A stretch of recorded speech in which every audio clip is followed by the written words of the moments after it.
never slow up, no I don't take shit, I got no love for the fakeness. If you wanna play tough and wanna hate this, I'll always show up.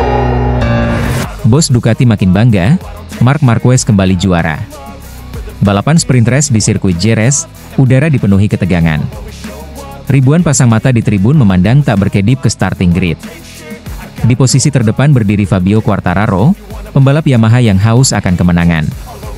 Di sebelahnya, Marc Marquez, sang gladiator yang ingin merebut kembali tahtanya. Francesco Bagnaia, sang juara bertahan, juga membidik kemenangan dari barisan depan. Semua terasa mungkin. Semua pembalap siap bertarung habis-habisan. Begitu lampu start padam, deru mesin memecah malam. Marc Marquez langsung meledak, melesat dari posisinya. Tapi Fabio Quartararo dengan sigap menikung dari sisi dalam di tikungan pertama, menyalip Marquez dengan bersih dan menempati posisi terdepan. Ketegangan meningkat. Ini baru lap pertama. Di belakang mereka, Alex Marquez, adik Marc, tampil mengejutkan. Dengan agresif tapi terkontrol, Alex berhasil menyalip Bagnaia dan mengambil posisi ketiga. Keduanya langsung membentuk trio pemburu di barisan depan, saling mengintai, mencari celah untuk menyerang. Namun, drama besar datang di laps kedua. Marc Marquez, yang terus menekan Quartararo, mengambil inisiatif. Di tikungan ke-6, dengan teknik luar biasa, Marc menusuk dari sisi dalam. Tidak ada kontak. Tidak ada gesekan. Tapi tekanan itu cukup untuk membuat Quartararo kehilangan keseimbangan. Motor Yamaha M1 miliknya tergelincir, Quartararo terjatuh dan meluncur ke gravel. Seketika, tribun bergemuruh, antara sorakan dan keheningan bercampur aduk. Kini, jalan terbuka untuk Marc Marquez. Tanpa membuang waktu, Marc langsung membangun keunggulannya. Alex Marquez mengekor di belakang, mencoba mempertahankan jarak, sementara Bagnaia juga tak menyerah begitu saja, berusaha mendekati Alex. Sirkuit Jerez malam itu berubah menjadi medan tempur. Beberapa pembalap lain tumbang, termasuk Jack Miller yang tergelincir di tikungan ke-6, dan Johann Zarco yang terjatuh di tikungan kedua. Jerez membuktikan sekali lagi, bahwa di sana, balapan bukan hanya tentang kecepatan, tetapi tentang ketangguhan mental. Sementara kekacauan melanda di belakang, di depan, Marc Marquez tampil seperti maestro. Setiap tikungan, setiap straight, ia lalui dengan presisi dan keberanian. Di lap ke-7, gap antara Marc dan Alex membentang hingga lebih dari 1 detik. Sebuah jarak yang sulit dikejar dalam sprint race yang hanya berdurasi pendek ini. Bagnaia juga terus berusaha, mendekati Alex dengan selisih kurang dari 1 detik. Tapi Alex tampil solid, mempertahankan posisinya dengan keras kepala dan teknik bersih. Laps demi laps berlalu, namun tidak ada perubahan berarti.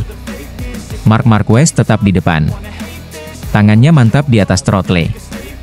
Tubuhnya bergerak luwes di atas motor Ducati Desmos edisi GP, seperti menari mengikuti alunan kecepatan yang diciptakannya sendiri. Dan akhirnya, saat bendera kotak-kotak dikibarkan, Marc Marquez melintasi garis finish sebagai juara sprint race MotoGP Spanyol 2025. Di belakangnya, Alex Marquez menyusul dengan selisih 1,139 detik, dan Bagnaia mengunci podium ketiga. Itu adalah kemenangan yang bukan hanya penting bagi Marc, tapi juga bagi Ducati. Bagi Gigi Dall'Igna, bos Ducati, kemenangan ini adalah puncak dari kebanggaan.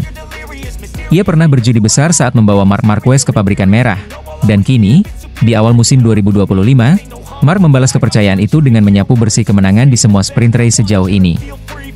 Dalam wawancara usai balapan, Gigi tak mampu menyembunyikan emosinya. Marc bukan hanya cepat, dia luar biasa dalam membaca momen.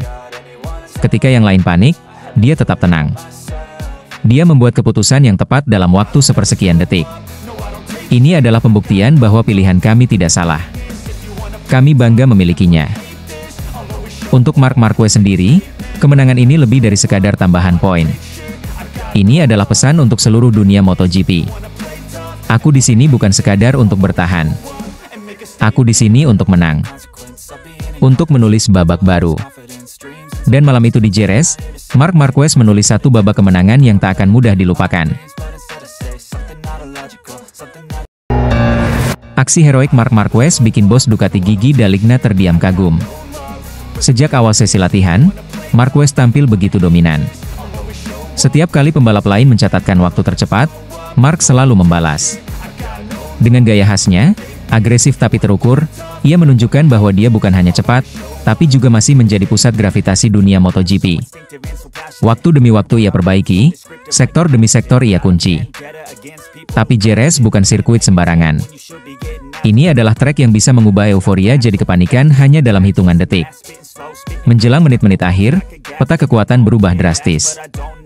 Francesco Bagnaia yang sejak awal tampil konsisten, naik ke posisi pertama. Disusul kejutan dari Alex Marquez yang menggeser sang juara dunia dan merebut posisi puncak. Tak ketinggalan, Franco Morbidelli ikut naik dan duduk di posisi ketiga dalam sekejap, Marc terlempar ke urutan keempat. Satu posisi yang tidak mencerminkan dominasinya dari awal sesi. Tapi Marquez tahu sesi waktu belum selesai. Dengan waktu tersisa, Marquez keluar dari pit. Fokus. Tenang. Tapi jelas ada bara api yang menyala. Laps pertama, sektor 1 dan sektor 2 kecepatannya meningkat. Layar-layar di garasi dan di tribun mulai ramai. Semua mata tertuju padanya. Namun, di tikungan sektor ketiga, dunia seperti berhenti sejenak. Ban belakang motornya Marc Marquez kehilangan grip. Momen itu seperti adegan slow motion. Ratusan ribu orang di tribun sontak berdiri. Kru di garasi menahan napas. Di dalam pedok, bahkan gigi dalinya, bos besar Ducati yang biasanya dingin, terdiam kagum. Tapi Marc bukan pembalap biasa. Di saat pembalap lain mungkin sudah tergelincir, ia justru menari di atas batas. Dengan keahlian yang tak bisa diajarkan, refleks luar biasa, dan mental sekeras baja, Marquez berhasil menyelamatkan diri dari kecelakaan. Ia tak hanya bertahan, ia terus melaju. Tidak panik, tidak kehilangan ritme. Ia lanjutkan lap tersebut, bahkan dengan gaya tubuh yang tetap agresif seperti tidak terjadi apa-apa. Seolah berkata, kalau kau ingin mengalahkanku, kau harus lebih dari sekadar cepat. Aksi itu bukan hanya membuat semua penonton bersorak, tapi juga membuat rival-rivalnya terdiam. Gigi dalinya pun akhirnya angkat bicara. Saya belum pernah melihat hal seperti itu, bukan hanya soal skill, tapi soal keberanian, ketenangan, dan rasa percaya diri yang gila. Di akhir sesi, Marc memang tak berhasil mengambil alih posisi teratas. Ia hanya finish di urutan keempat. Tapi semua orang tahu, itulah momen paling berharga hari itu. Itu bukan tentang catatan waktu. Itu tentang karakter. Tentang seorang juara yang tak akan pernah menyerah, bahkan ketika situasi berbalik melawannya. Dan di tengah dunia yang terus berubah, Marc Marquez sekali lagi membuktikan bahwa dirinya adalah satu-satunya konstan, pembalap yang selalu menantang batas dan menang, bahkan saat nyaris jatuh.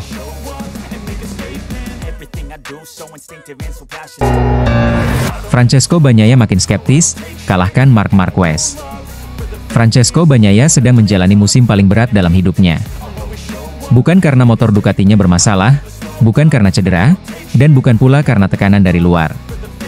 Tapi karena di dalam garasi yang sama, berdiri sosok yang tak pernah bisa dianggap enteng, Marc Marquez. Rival yang kini menjadi rekan setim, sekaligus lawan yang paling sulit ditaklukkan. Jelang seri kelima di sirkuit Jerez, Bagnaia tak segan mengakui bahwa dirinya mulai merasa inferior. Marquez terlalu kuat, terlalu cepat, terlalu matang. Musim ini sangat berat, ucap Pecco, seperti dikutip dari Motosan. Jika aku berhasil menang, itu akan menjadi hal yang luar biasa. Karena jujur saja, Marc mungkin adalah pembalap paling kompetitif yang pernah aku hadapi. Kalimat itu bukan sekadar basa-basi.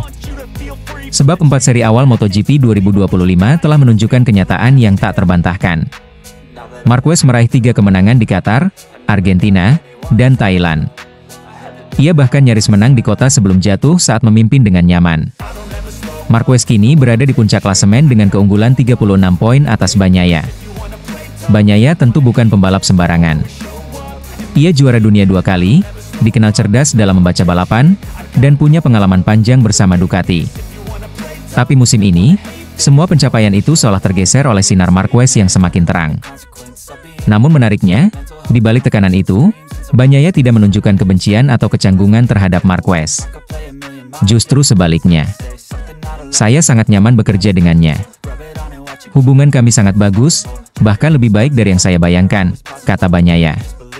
Marc sudah beradaptasi sempurna dengan tim, dan suasana di dalamnya tetap positif. Kami berbagi informasi, strategi, dan saling mendorong untuk terus berkembang. Kalimat itu menunjukkan kematangan seorang juara sejati. Bagnaia tidak larut dalam kecemasan. Ia tahu, untuk menjadi yang terbaik, ia harus mengalahkan yang terbaik, dan itu adalah Marc Marquez. Kini semua akan ditentukan di Jerez. Trek legendaris di Spanyol yang sering jadi saksi duel epik para legenda. Kali ini, duel itu akan hadir dari satu garasi yang sama, merahnya Ducati. Bagnaia sadar, jika dia ingin memangkas selisih poin dan menjaga asa mempertahankan gelar, Jerez harus jadi titik balik. Tapi juga dia tahu, ini bukan sekadar soal kecepatan atau setelan motor. Ini soal mental, soal keberanian, dan soal menghadapi bayang-bayang besar yang kini ada di sebelah motornya di dalam pit box, Marc Marquez. Entah Bagnaia mampu membalikkan keadaan atau tidak, satu hal yang pasti, musim ini sedang membentuk dirinya. Bukan hanya sebagai pembalap, tapi sebagai sosok yang terus belajar dari tekanan, dari kegagalan, dan dari rival yang kini menjadi inspirasi sekaligus tantangan terbesar dalam karirnya. Bos Pramac menuding Marc Marquez tiru data dan gaya balap Casey Stoner. Apa yang membuat Marc Marquez begitu dominan di musim 2025? Bukan hanya motornya, bukan semata karena fisiknya yang pulih sepenuhnya, tapi karena ada sesuatu yang lebih dalam, filosofi balap yang ia tiru dari sang legenda, Casey Stoner. Bos tim Prima Pramac Racing, Paolo Campinotti, baru-baru ini melontarkan pandangan tajam yang membuat banyak orang terhenyak. Ia menyebut bahwa dominasi Marc Marquez musim ini tak bisa dilepaskan dari pengaruh besar Casey Stoner, legenda Ducati yang dikenal karena kecepatan luar biasa dan keberaniannya di atas motor. Saya melihat dokumenter saat Stoner masih di kelas 250cc, ujar Campinotti dengan nada serius. Dia jatuh, bangkit, melesat, jatuh lagi. Tapi ia tidak pernah menyalahkan motornya. Ia hanya ingin menang. Marc melakukan hal yang sama sekarang. Campinotti yakin, Marquez bukan hanya sekadar meniru gaya balap Stoner, tetapi ia benar-benar mendalami data dan karakteristik balap sang legenda. Dalam pandangannya, Marquez telah menjelma menjadi a Stoner Junior, seseorang yang tak peduli seberapa sulit atau agresif motornya, selama ia bisa menjinakkannya dan meraih kemenangan. Lihat saja bagaimana Marc membalap musim ini. Penuh risiko, penuh determinasi. Ia tak segan-segan mengambil jalur ekstrim, menekan batas grip, dan mengambil alih lintasan dengan keberanian yang nyaris gila. Namun, itulah mentalitas seorang juara, mentalitas yang Campinotti lihat begitu jelas berasal dari warisan Casey Stoner. Sekarang, Marc membalap seperti Stoner. Cara dia mengangkat motor, menyerang tikungan, bahkan bagaimana dia mengatasi momen nyaris jatuh, semua seperti cerminan Casey, lanjut Campinotti. Dia mempelajarinya selama berbulan-bulan. Dan sekarang, kita lihat hasilnya, dia tak tersentuh. Memang, di 4 seri pembuka MotoGP 2025, Marc Marquez mencatatkan 3 kemenangan, Thailand, Argentina, dan Qatar, serta satu momen dramatis di Amerika ketika ia memimpin dengan dominan sebelum crash. Tapi Campinotti juga mengingatkan bahwa kemiripan keduanya bukan tanpa konsekuensi. Marquez sering jatuh, sama seperti Stoner dulu. Tapi itu bukan karena ceroboh. Itu karena dia ingin menang. Ia ingin menaklukkan motor yang bahkan terkadang melawan dirinya. Kalimat terakhir Campinotti begitu menggugah. Itu adalah mentalitas seorang juara. Marc tidak hanya ingin menguasai lintasan, dia ingin menaklukkan segalanya. Bukan tanpa alasan Marquez disebut-sebut sebagai kandidat juara dunia musim ini. Dengan Ducati GP25 dan semangat yang dibakar oleh warisan Stoner, ia bukan hanya balapan untuk menang. Ia balapan untuk meninggalkan warisan. Dan kini, semua mata tertuju ke seri kelima di Jerez. Apakah Marc Marquez akan kembali mengukir kemenangan dengan gaya Stoner yang kini bersemayam dalam dirinya? Atau justru tekanan yang ia warisi dari legenda akan menguji batas sejatinya? Yang jelas, musim ini bukan hanya tentang Marquez dan Ducati. Ini tentang bagaimana seorang juara menemukan kembali dirinya, dengan menapak jejak sang legenda. Dani Pedrosa ungkap strategi utama Marc Marquez yang mampu dominan di MotoGP. Di tengah teriknya sirkuit Lusail, Qatar, satu nama kembali jadi pusat perhatian, Marc Marquez. Pembalap berjuluk Baby Alien itu tampil luar biasa, menyapu bersih podium dari sprint race hingga balapan utama.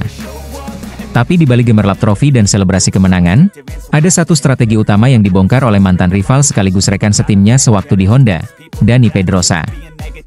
Pedrosa, yang kini menjadi pembalap penguji KTM, menyaksikan dengan mata tajam bagaimana Marquez mendominasi jalannya balapan. Ia tak sekadar melihat kecepatan, tapi membaca permainan dan menurutnya, Marquez sedang bermain catur saat semua orang lain masih bermain adu cepat.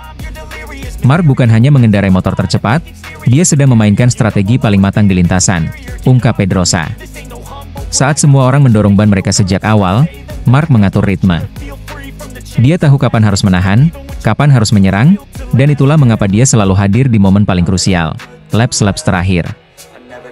Pedrosa menjelaskan bahwa dalam balapan modern, degradasi pada ban adalah segalanya. Semakin keras kamu mendorong ban belakang, semakin besar tekanan pada ban depan. Akibatnya, ban depan cepat habis, cengkeraman hilang, dan kamu kehilangan kendali, jelasnya. Tapi Mark tahu batasannya. Dia menjaga kestabilan motor, menjaga kompon tetap dalam suhu ideal, dan hanya membuka gas penuh saat lawan-lawannya mulai melemah. Hal yang menarik, Marquez melakukan semua itu tanpa membagi strategi dengan pembalap Ducati lainnya, bahkan dengan rekan setimnya sendiri, Francesco Bagnaia. Ia menjaga semua rencananya rapat-rapat, membuat para pesaingnya bertanya-tanya bagaimana dia bisa begitu kuat saat balapan memasuki fase kritis. Mark tahu betul bahwa dalam balapan, informasi adalah senjata. Dia tidak membuka rahasia bagaimana dia menjaga ban, bagaimana dia membaca ritme balapan. Semua itu disimpannya untuk dirinya sendiri, dan dia gunakan sebagai keunggulan di trek, ujar Pedrosa. Hasilnya, kemenangan demi kemenangan yang terasa hampir tak terhindarkan. Meskipun jalan menuju kemenangan di Qatar tidak mudah, dengan tekanan dari para rival dan kondisi lintasan yang menantang, Marquez tetap tenang. Dia bukan hanya cepat, tapi juga cerdas. Kombinasi itu yang membuatnya nyaris tak terbendung.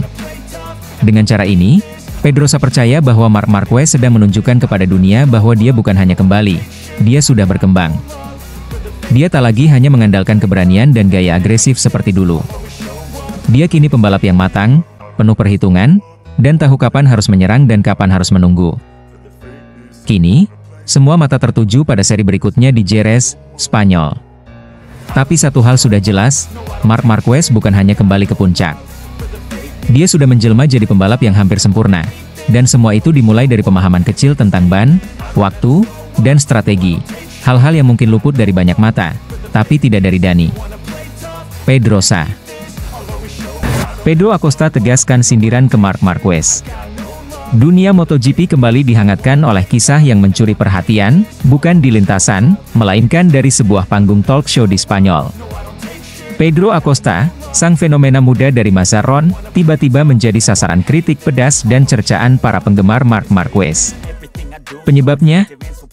Sebuah candaan yang dianggap menghina.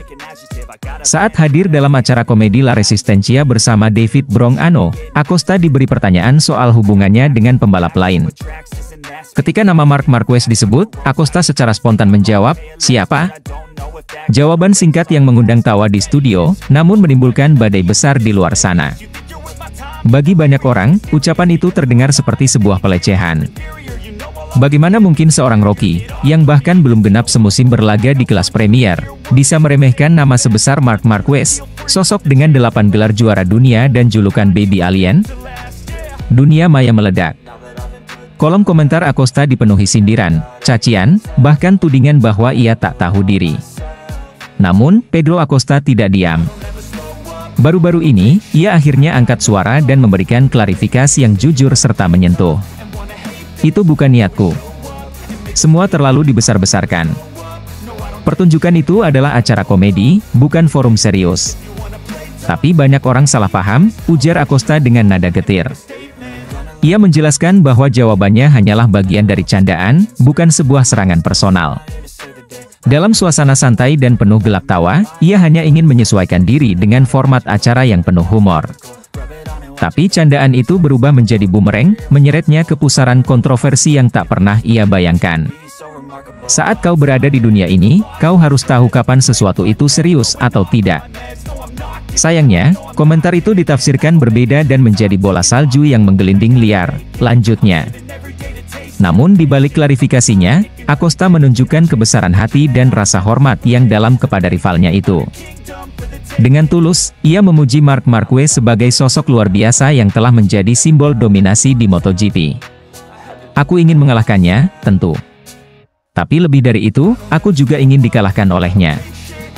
Karena kalau kau sampai bisa bertarung dengannya, bahkan meski akhirnya kalah, itu berarti kau sudah berada di level yang tinggi, ucap Acosta dengan nada penuh hormat. Itulah sisi lain dari Pedro Acosta yang jarang terlihat.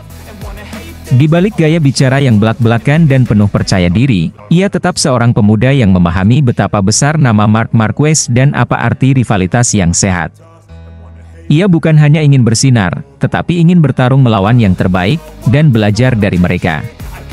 Kontroversi ini menjadi pelajaran penting, tidak hanya bagi Acosta, tetapi juga bagi kita semua.